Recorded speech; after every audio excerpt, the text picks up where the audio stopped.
How's it going, ladies and persons? I'm Bobby Sixkilla and welcome to an impressions video we're going to be doing on a game called Blake, the visual novel. This is one I think we featured on the channel a little while ago in one of the upcoming games videos. I didn't even check if it's out yet. I'm not even sure if it's... hang on. Wait. Okay, I'm back after a little bit of research. The game is out. It came out today. It's only $2.50 New Zealand. So that's even less American. That's like, what, $1.50 or something like that? Or whatever your local currency is, I don't know. There's a lot of currencies, right? And they're all different. Anyway. It says it has choice and consequence, multiple endings, it has some puzzle-related gameplay. All the sort of things we look for in a visual novel game. I imagine for its price it can't be that long, but who knows? Let's jump in, do half an hour, see what we think. If you want to see more, make sure you let me know. But without further ado, let's get in, shall we? Contains themes around mental health, violence, and destructive behaviors. So does Black Book and every other game we play, so that seems fine. Open eyes or step forward. Well, that's ominous. If we step forward, are we going to die? Open eyes. Blake felt the cold air on his face as he opened his eyes. He stepped back from the self-voicing disabled. Self-voicing. He stepped back from the ledge. Blake woke up. That's some cool artwork though, I like it. Comic book styles. What a weird dream. It felt so real. I must have slept so heavy I didn't even hear my alarm go off. Blake was seldom tardy for work, or any other occasion for that matter. No time for his morning peanut butter on toast. He couldn't be late. He was still considered new at ICC, only days away from completing probation, and he had to make a good impression. Better get going. Life can often be unpredictable, and this was particularly true for Blake. Random happenstances had a way of following him like a stubborn pebble, wedged into the sole of his shoe. No amount of picking would dislodge it, and it was accompanied by a certain amount of discomfort with every step. And he would never admit it, but sometimes he may even consciously trod on the stones of spontaneity. Well, he does it on purpose. Well, I mean, it keeps life interesting. Oh, that's interesting. It's the same backwards. On a daily basis, Blake's colleagues at ICC would bicker over the best immersive gaming experience of the year. That sounds like a good place to work. Brag about their newest techie purchases and speculate on who would next meet their demise on the popular weekly e-screen installment of Fixing Good. Blake's played it. Max's eyes suddenly popped up from behind the top of the computer screen. Don't you think the offline co-op mode AI in few chores is totally Vin? Am I right? I'm right, right? Max leaned toward Blake's direction. With a hand walling her mouth in a forcible whisper, she exclaimed, "Back me up, Blake." Although spurted out an intendedly inelegant laugh, which in turn made Max giggle. Vin? What, are you from another planet? What the fuck does Vin mean? You're just making up words. It means ridiculous, just like your laugh. Anyway, he doesn't give two hoots about few chores, you big nerd. You can talk. You're the one here who owns a full-on VR room. Last time you get to use it then. There they go again. Hey Blake. Oh no, not her. Please not her. He swiveled in his chair. Hey Harry. Harry was a masterpiece. Best admired from afar. She was one of those beautiful paintings that could speak 1,000 words without saying anything. Seriously though, she could try not saying anything sometimes. Did you have a good weekend? Her fingers spiraled in her hair as she tilted her head in curiosity. Didn't do much, just the usual. You? Why do you even ask? Oh my god, yes, I went on a road trip with my girlies to the forest. We ate marshies over the fire. They were delish. And I saw a unicorn. My friend said I wouldn't see one out there, but I finally did. If every sentence she spoke was written, Blake imagined they would always end in exclamation mark. Oh, I mean, they probably did. I didn't check. Excuse me, what? I heard a noise in the middle of the night, unzipped my tent, and in the distance I swear I saw a unicorn galloping through the trees. I must have startled it. Did she seriously think unicorns exist? It was probably a cow or a stag or something, just not a unicorn. Harry's skin flushed to a colour similar to Max's hair. Oh, yeah, you're right. Well, you should come with us next time. We could have a barbecue. And at night, look out for shooting stars. Putting up with her for a whole weekend would be a tough feat, but maybe it wouldn't be that bad. She doesn't seem that bad. Would you come camping with me? Sure. Okay, cool. Blake smiled softly and turned back to his work. A giggle sang from Hari as she headed back to the female colleagues with a skip in her step, eager to tell them about the conversation. What are we, like, super popular or something? A slender figure hovered beside... It's not a feeling I've ever dealt with before. A slender figure hovered beside the desk. It was the junior tech expert, Lee. ICC snapped him up before he could throw his graduation hat in the air. No one actually knew what Lee's forename was. Most people in the office didn't even realize it was his surname. But Blake had noticed. He noticed Lee's email address started with S. Lee, not the standardized first name-surname layout. Lee was like a ball of plasma that dissipated nervous energy. His vision flitted from one thing to another, mostly managing to avoid meeting the eyes, as if they were preoccupied with taking in everyone and everything. He displayed anxious head twitches after every sentence, but his voice wore a friendly and happy tone. Most of the time he was elusive. You'd hardly ever see him around the office, or maybe the apt word was notice. Hey, Blake. Lee held a smile as his eyes scoured over Blake's desk space. Mr. Gourdain wants to see you in his office, if you have a moment. Fine by me, lead the way. Max and Orlo continued to argue over few chores behind the desk and looked like they were about to try and involve him again. Now Blake had an excuse to slip away from the office debate and abstain from choosing a side. Well, that's good. Well, hello there, Mr. O'Gartley. How things going? Well, I hope? Ryan was Chief Operating Officer at ICC. Whenever he saw her around the office, she was usually rushing around on urgent business. To be in her position with one of, if not the world's leading tech firm, meant extreme efficiency on her part. Although he'd been working there for a while, and had talked to Ryan a few times, it was always brief pleasantries and small talk, so it took him aback that she knew his name already. They weren't on first name terms yet, though. All good, thanks. I've been told Mr. Gourdain wants to see me about something. Is he about? He should be back any minute. This is kind of embarrassing, but I'd been meaning to have a get-to-know-you chat when you arrived, but I've just been so busy, and then poof, 2 months have already whizzed by. She gave an encouraging and gentle smile. For someone with so many plates to spin, she had a defyingly calm and welcoming aura. The conversation was cut short as Jonathan entered the office. Ah, I see you're already here. Welcome. Take a seat, Blake. Rye, will you be joining us? I'm a busy bee today, so I must dash. Blake, we'll have that catch-up soon. Oh, and Jonathan, I've left those papers you asked for on your desk. Still no idea why you use that stuff. She chuckled. For a tech firm, yeah. That's lovely, thank you, Rye. He nodded in appreciation to her. A barely visible wave from her hand could be seen as she rushed out the door. On the work ahead. Jonathan settled down in this overpriced, real leather, ergonomic, I'm the founder of the successful corporation chair.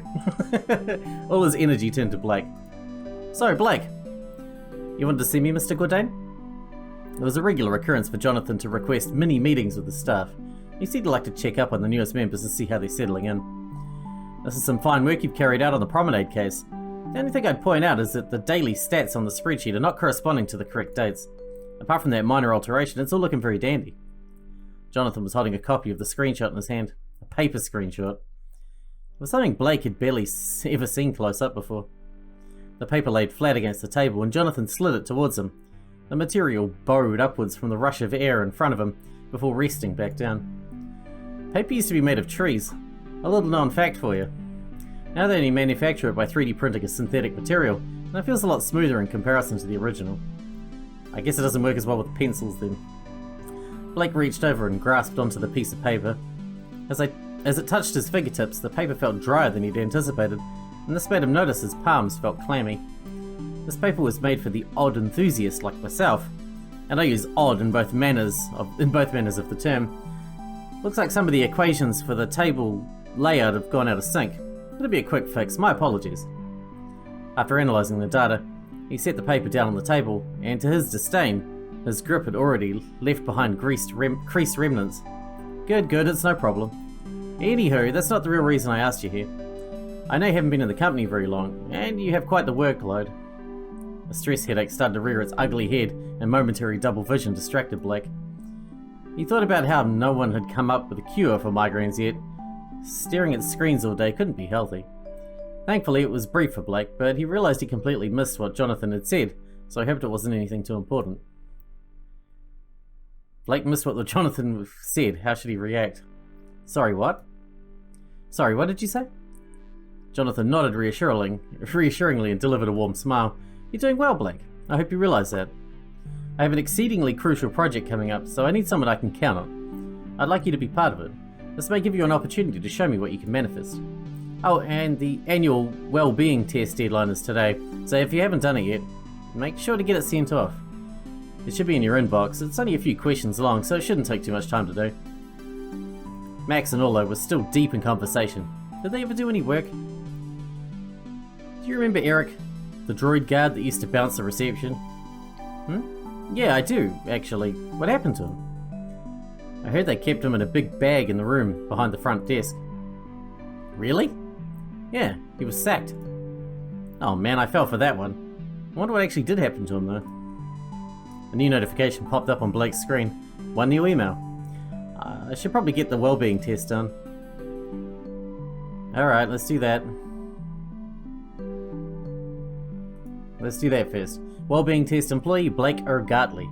This form is not anonymous. All information is secure and shared only with ICC Specialist Department for the use of monitoring all ICC staff's well-being. Support may be offered to tailor to your needs at work. How are you feeling today, Blake? Good. Out of the following fears, which do you relate to most? I didn't sound like it was good. It sounded like it was very forced. Out of the following fears, which do you relate to most right now? In the game, I could imagine failure at my job? If you could see one scale above people's heads that could show you the measurement level for one part of their status, what would you want to see about them? Their honesty would be very helpful. How often would you say your days in 1 week differentiate enough for you to distinguish?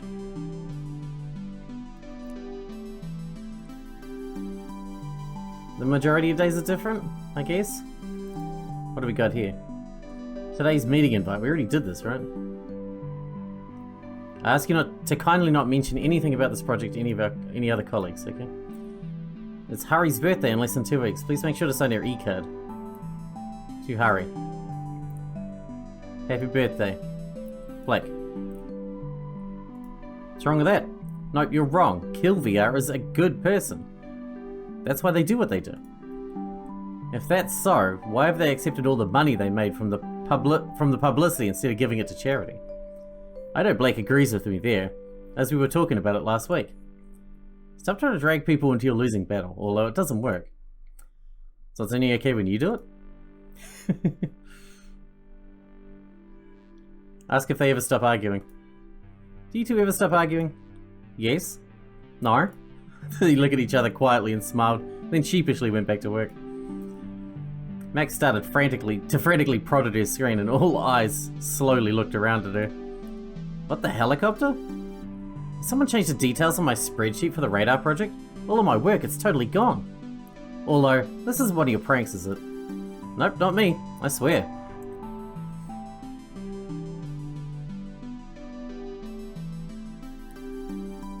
Tell Max about your spreadsheet? Something similar happened to one of my files too. Really? Do you think someone could be doing it on purpose? I'm definitely going to report this. Max sighed. I should be able to retrieve a backup of my work from yesterday, so everything I've done today will be lost. But at least the whole file isn't gone. That'd be a shit ton of work. Max looked deflated. I know, it's Vin. That's not what the word means, Orlo. But you tried, so good work. Welcome, Blake. Glad you accepted my invite, and it's good to see you again. I have an exciting project for you to get involved in. Come and sit down. Usually meetings were held in one of the 4 12-seater meeting rooms, however, this seemed to be a more cozy affair. Blake preferred it that way, as he found the meeting rooms were always set and at extreme temperature. His theory was that this was deliberate. Biting cold when meetings required full alertness, and flowing creativity, or a toasty warmth that could lull you into a light slumber of compliance when the agenda was one where fewer opinions were better. Chris, this is Blake, one of our newest recruits. Jesus Christ, you're huge. For a man of such otherworldly stature, Chris gave Blake a disappointingly limp handshake. Maybe he was purposely exercising caution. Yeah, he doesn't want to crush my arm off. After all, those paws could probably crush a coconut with ease. Hi Chris, nice to meet you. And you. Chris and Blake shuffled onto the sofa in the office, perched beside one another. Jonathan stood in front of them and made use of the projected touchscreen on the wall behind them. You may have noticed the agenda in the meeting invite was missing. Blake and Chris nodded in tandem. Jonathan brought up the meeting invite onto the screen and swiped his hand across the empty space after the word agenda. A black box appeared over the text, which highlighted and revealed the words Project HG. The project name had been written in white against the background, which had concealed the words on the screen. Jonathan smirked to himself, thrilled at the opportunity to finally employ a classic spy trick used by protagonists in the espionage novels of bygone years that he so loved. He steeled himself for the introduction, intended to be seared with finesse, sprinkled with style, and served up with panache. At least, this is how he hoped to deliver it. Jonathan often considered himself a pompous old fool, and marvelled at the fact that the rest of the world hadn't caught on yet. I like this guy. Every instant message you send online, every email, every word you text and say, every update you make on your phone, every movement when your e-screens, consoles and computers are on, they are all recorded in some way. Blake suppressed a smile, musing that he was witnessing Jonathan at his finest. The gleam in the CEO's eyes were like that of a religious zealot compelling those around him to follow and drink the suicide potion. Blake wondered if this was a trait Jonathan had always possessed or if it was a latent ability that manifested later in life. For a select few shadowy clients whose circumstances and contracts degree they shall remain anonymous, we have been working on Project HG, a system that blocks all record of the sender's ID, location, even their existence when used. Imagine text filling your screen as though plucked from the ether itself, utterly incognito. Just think of the military and security applications. It's as though you're receiving a message from a ghost, a spy's dreams. Heavens! Why do you think they call themselves spooks? Jonathan decided to omit the line about it having nothing to do with their regular haunts, comprising of flash car dealerships and boudoirs of high-class call girls. He concluded that an extended metaphor could often prove irksome, and the mention of fast cars and loose women may distract his listeners' minds from the crucial subject matter. Jonathan took out a flat, handheld screen, not any model Blake recognised. The phone in the centre of the desk released a disruptive twitter in between Chris and Blake. Who does it say is calling? The display unit lit up and displayed incoming call from... The incoming call stopped. Complete anonymity. His voice lowered toward the end of the word anonymity for dramatic effect, and he interlaced his fingers in a satisfied power pose. Blake had only hoped that one day he'd be able to captivate an audience with such a passionate verve. And although Jonathan's theatrical performance was inspiring to say the least, he found his attention dared to flicker over to Chris. I mean, he's an impressive man himself. Once Blake had noted Chris's inelegant idiosyncrasies out of the corner of his eye, he couldn't help monitoring him periodically throughout the meeting. Chris's left hand was placed on the smooth black meeting room table in a fist, while the right held an obsolete and unusually large e-pen, positioned as if to note something down but not accompanied by a tablet. The feeling of Chris's gaze twitching over him, accompanied by an uncomfortably blank expression, caused an uneasiness to slither through Blake. Primarily, the HG device is advanced crypto processing software. We collated feedback from our clients, and the results show that they desired software that solely connects to the HG device, rendering it incompatible with any other hardware. This means the software is highly, if not completely, secure from deception and piracy. There are currently two types of HG, the flat tablet and the touchboard tablet. Jonathan showed them the sleek black tablet. The touchboard slid out from underneath the screen with a satisfying smooth click into position. The touchboard was blank, the keys only illuminated once the gadget was activated. So, if I send a message to someone who has the device, how does that work? Good question, Blake. You cannot send a direct message to someone who has an HG device unless they have initiated conversation, as there is no number to identify the user with. This means you can reply to emails and texts, but not initiate a voice or a video call. You also cannot see messages sent from an HG device if you log into the same account or an external device. Exempli gratia? Chris, if I sent you an email from the HG device and you open the email from your home computer, you would only be able to access the message on said home computer. You would not be able to view it if you logged into your email account from another device such as your phone or work computer. Understand? Blake and Chris bobbed their heads in unison again. When you use the HG device, you create a new untraceable path for your message. So if you send a message to someone from the HG, the recipient will see it and be able to retain it, however it won't show who it's from. Keeping a record will deem the message unsecure because if the recipient's device falls into a third party's hands, they'll be able to retrieve the information. Additionally, due to the state-of-the-art software embedded into the message, you cannot forward, copy, or print screen any of the content that is received. The HG device user can alternatively use an expiration date in order for the message to disappear from the recipient's device, or even once the recipient navigates away from the opened message. Essentially a self-destruct button, if you will. You'll both be given a prototype version to work on and familiarise yourselves with, so I ask that you remain within the premises and you store them inside your lockers. Once the meeting had adjourned, Jonathan caught Blake's attention right before he left the room. What did you think? I'm really grateful for the opportunity and I'm excited about working on this project. And what are your impressions of your new project colleague, Chris? He seems a little odd. Don't worry, he's a good man. I think you two will work very well together. A few hours flew by like nothing. Blake swore he felt the vibrations from the floor up, through his chair, and as the foot stomps came closer to his desk. Just as Chris approached, a loud sneeze trumpeted from behind Blake's computer, and the gentle giant's attention averted to Max. That's you? Bless you, Max. 156. What do you want about? Orlo always piped up whenever Max said something. It was like they had a mutual agreement that they were a duo. Chris stood motionless and bewildered. A wise man once told me to count my blessings. An expression of smugness took over Max's face. In her mind, she saw an audience erupt into laughter. Back in reality, there was a mental facepalm and a weak chuckle from the surrounding desks apart from Chris, who still looked baffled by the whole encounter. He was unfamiliar with this part of the office. He rarely had a reason to be there. I think you dropped this in the meeting room. The bass of the giant's voice reverberated in Blake's chest as he handed over Blake's wallet. I hope I don't have internal hemorrhaging. Such an awkward, unnatural looking smile. It must be forced. Still, Jonathan wanted him to give Chris the benefit of the doubt. Ah, thanks. Blake gave him a friendly smile and a nod. Chris stayed put, lingering momentarily, as if unsure about something. Then he took his leave. Max watched in awe as the Gigantor trudged back to the second floor. How do you know my name? Geez, the size of that man. He could probably rip your head clean off your shoulders if he wanted to. And I bet he's an absolute beast in the bedroom. He playfully wiggled his eyebrows at Max. And he's got big ass eyebrows too. Shh, knock it off, Orlo. Maybe we should invite him out for drinks. Tonight, seeing as it's Friday and we hardly know the guy. Could be an interesting man underneath all that beefy muscle. If you carry on talking about him like he's a piece of meat, I'm going to start some beef with you in a minute. As if you would. We all know you're a coward.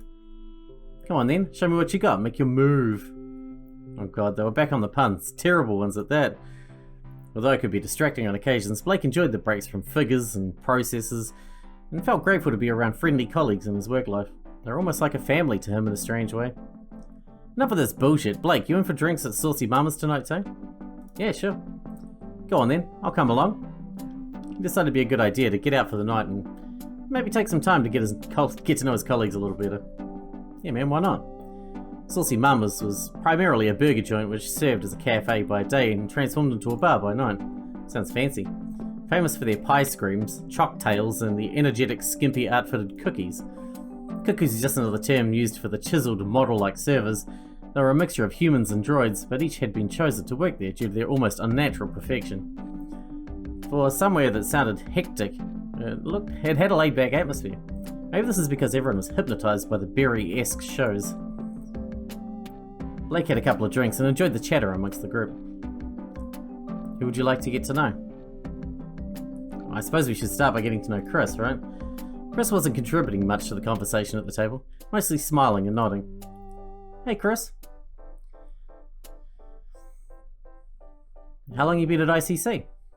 4 years. What do you like to do outside of work? I love taking Marv for long walks. He's my dog. You like dogs? They're okay. What do you think of Jonathan? He's a very decent man. What do you think of Max and Orlo? They seem nice. What do you think of Lee? He seems kind. What do you think of Hari? She seems happy. You don't say much, do you? No. Bye. Max. Sure, let's chat.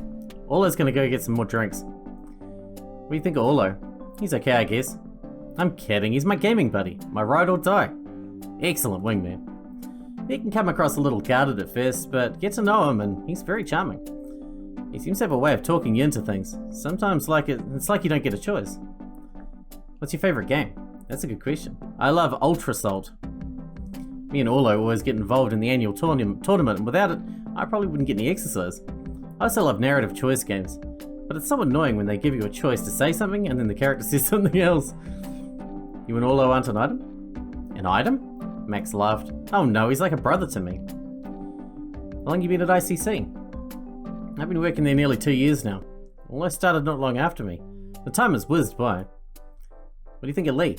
I think he's adorable. Sweet guy. What do you think of Chris? Chris seems friendly, a bit stoic, a bit harmless from what I can tell. Don't really know him though because he works on a different floor. Jonathan? He seems like a good, fair CEO. I've certainly had worse bosses. Hari? I don't know her that well. We hang out in different circles, but she seems very positive and happy. Good chat. Hey Blake. Max has just gone for some fresh air. Let's chat. What do you think of Max? Max is a sweetie. I love her. You're in love with Max? Orlo smiles and raised his eyebrows. Not like that. She's my little Max. How long you been at ICC? I started not long after Max did. What do you think of Lee? He seems like a genuine person, but very elusive. Every now and then he'll play games online with me and Max, but he doesn't say much outside of game tactics. What do you think of Hari? Not sure about that one. How come? Orlo leaned closer to Blake, quickly glancing around to make sure she wasn't in earshot. Well, she doesn't have an Image National account. Does that matter? I'm not saying she has to have one, but it doesn't fit her profile, so it begs the question, why isn't she wasting her time? Why isn't she wasting her time here taking pictures of everyone, her food, her drinks, and putting it on Image Nation? I didn't have an Image Nation account either. Yes, but that's very much the dark and mysterious Blake, not Hari. What do you think of Jonathan? Busy man, but has time for anyone that asks, which is nice, no complaints. What do you think of Chris? He works on a different floor, so never met him before. I'll let you know once I get to know him. It's been good talking to you. Hey Blake, let's chat. What do you do outside of work? When I'm not gaming, I like to go running and clear my head. It really helps. I bet running works well. Have you also tried meditation? This can help you gain focus. I have tried it, but didn't give it a proper go. I will now though, thanks for the recommendation. What do you think of Chris? He seems friendly enough, but I don't know the guy. I mostly talk to Andy when I'm not too busy with my work. Who's Andy? Andy's such a cool and friendly dude. I feel like I can talk to him about anything. What do you think of Orlo? He's fun, maybe a bit loud at times. I play games with him and Max every now and then, and it's a laugh. They usually chat away, I'm more of a listener. Hari? I haven't spoken to her much, so not much to say really. Max? She's nice, I like playing games with her and Orlo. Lee went quiet and his face flushed a soft pink. Ah, thanks for the chat. He likes Max. Hey. How long you been at ICC? Just a couple of months. What do you like doing outside of work? I love going camping and spending time with my besties, and I love the movies. I'm hoping to save up to move to Hollywood and become an actress one day. Nice. Orlo? He's fun. Max? Max is really funny. Lee? He's the quiet one, isn't he? I always see him at reception talking to Andy. Chris? She shrugged. I haven't met him before. Jonathan? I don't really know him. Don't you have monthly meetings with him? No, I have monthly meetings with my manager. Oh, okay. She didn't seem as chatty today, focusing more on her surroundings. She hasn't got a bad thing to say about anyone. I don't see his problem with her. Let's hang out again soon. Blake finished talking to everyone. She hasn't said a bad word about anyone. She seems nice. Finally back home, Blake trudged in, now tired and a bit peckish. He rubbed his stomach and sat down on the couch. E-screen on. The E-screen came to life. He'd set the news stream to play when he turned it on, as it filled in the silence before looking for something to watch. Kill VR, the controversial killer who hunts down dangerous convicts and records the murders through the bionic eyes, is the focal point of the upcoming documentary Kill VR in the Eyes of a Killer. Promising never-before-seen, ultra-shocking VR footage, including their very first kill from Kill VR's own eyes, the one that started it all. Blake checked his phone idly. One new voicemail. Since when did anyone use voicemail? Yeah, people don't ring people. Stop ringing people. Good evening, Blake. How about going for that lunch I mentioned tomorrow at Saucy Mama's? I'll have my car come and pick you up at noon. What lunch is he talking about? Their meeting came flashing back. He zoned out from the conversation, a little due to a headache. Why on earth would Jonathan want to hang out with him outside of work hours? He hated himself a little for missing something so important. The light from the E-screen glared at Blake.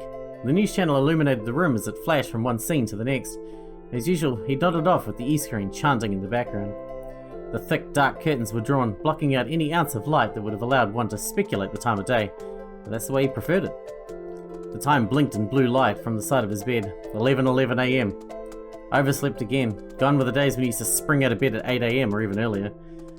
The sound from... I mean, those days were gone for me when I was about 7. The sound from the E-screen was muffled. Rummaging around, he retrieved the remote from underneath him and instantly reaped the rewards of comfort. Level 3 on the sound. It was too quiet to hear. He must have fallen asleep on it. Turning the volume up, you can now hear the newsreader breathlessly reporting on a story of a theft at the Owl Sanctuary just hours ago.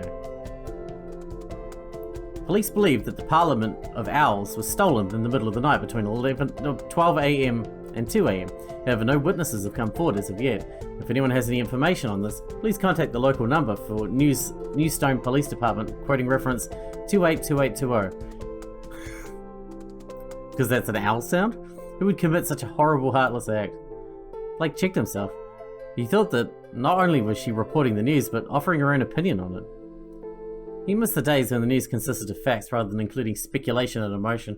However, he conceded that he had to agree with her on this occasion. Who would commit such a heinous crime? Gathering his senses, movement from above caught his eye. Something was in the shadows all around him. 14 spherical objects were reflecting the images from the news. The objects disappeared and reappeared at different intervals.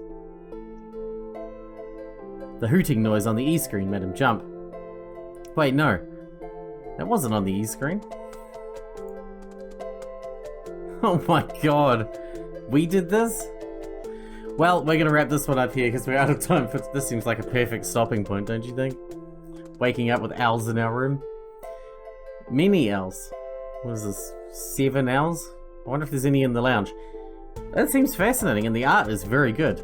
I think we should do more. I think we should do at least one ending, and if you guys want to do more after that, we can do more, but I want to see more. Hope you guys enjoyed it. Thanks for watching. Thanks for hanging out with me, and I'll see you in the next one.